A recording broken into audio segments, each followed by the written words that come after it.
Triple camera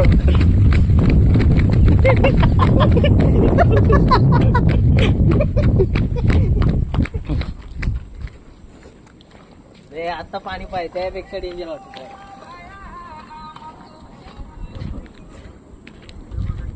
hello okay तर वरगाव डॅमला आलोय. आता आलोय ते तिकडनं 3 वाजता निघालोय. शेगडवरनं काढलं निघाला आम्ही कळ 20 मिनिटात 15 मिनिटात निघला घेतली झटकेपट कटकट. फोन करतो तेव्हा ये मग खाली. हा काय आलं आम्हाला काय 7 साडेसात होती. फोन करतो तिकडे नाही जाऊ देत का तिकडं जाऊ ना.